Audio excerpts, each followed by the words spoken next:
Warning, spoilers ahead. Today we have a 2019 psychological thriller film titled Fractured. The movie begins with Ray driving home with his wife, Joanne, and his daughter, Perry, after a Thanksgiving visit to Joanne's parents.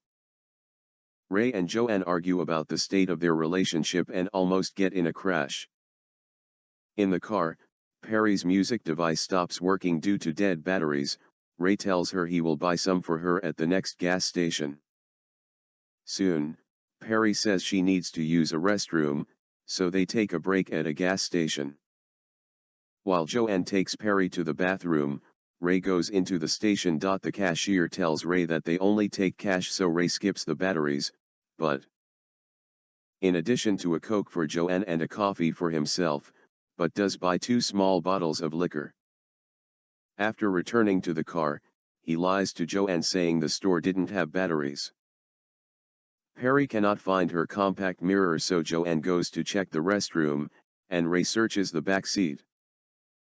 While Ray is distracted, Perry starts to wander towards a deserted construction when she spots a balloon stuck on a rebar.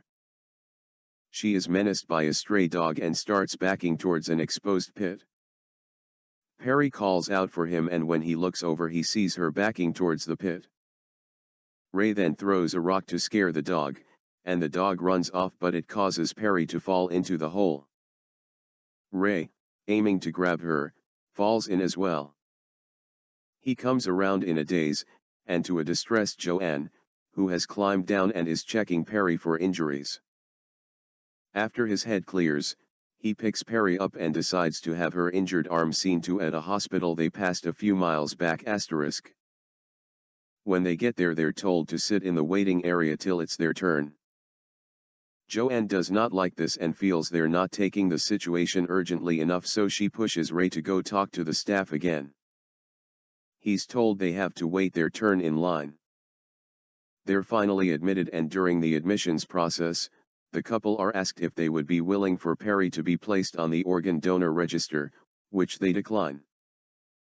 The admissions processor does not look pleased with their response and continues to ask insane questions such as if there's a history of drug addiction, heart failure, organ failure, or sexually transmitted diseases.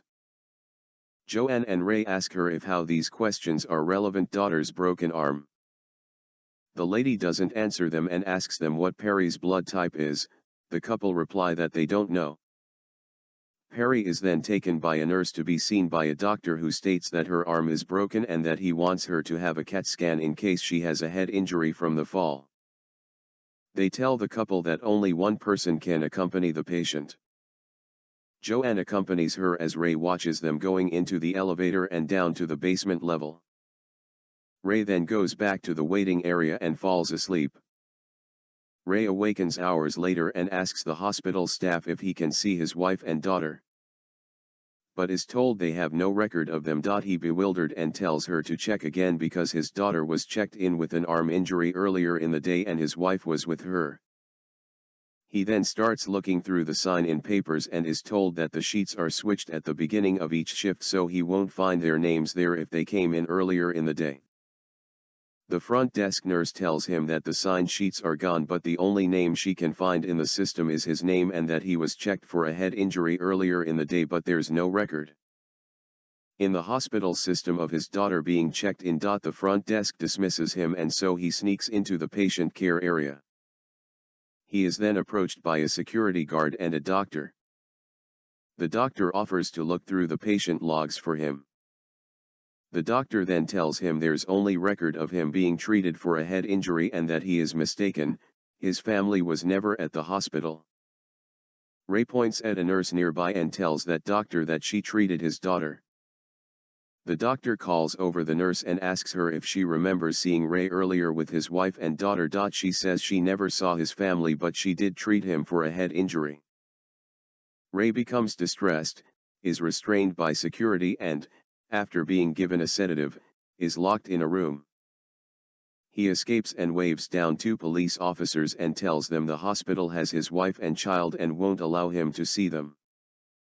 The officers agree to investigate and go back to the hospital with him. Further evidence is found that Ray's family never was at the hospital, and he is taken by the police, and a hospital psychiatrist, to the gas station. It is also found that Ray was a recovering alcoholic, whose first wife Abby died with their unborn child 6 years ago. They find a large blood stain in the pit and attempt to arrest Ray on suspicion of him murdering his wife and daughter. He takes an officer's gun and locks everyone in the gas station before returning to the hospital. He reaches the basement, after strangling a security guard to death, and finds that Perry is about to have her organs harvested. He drags her out of the operating theater, along with the drugged Joanne, shooting a doctor as they leave. As they drive away, it is revealed that his family died in the pit, Perry from her fall and Joanne after Ray pushed her and her skull landed on a protruding piece of rebar. Their bodies have been in the trunk of the car the whole time, and the events of the hospital visit were the result of Ray's psyche trying to deny the reality of what had happened. In the back seat, a seriously ill patient who Ray extracted from surgery lies unconscious.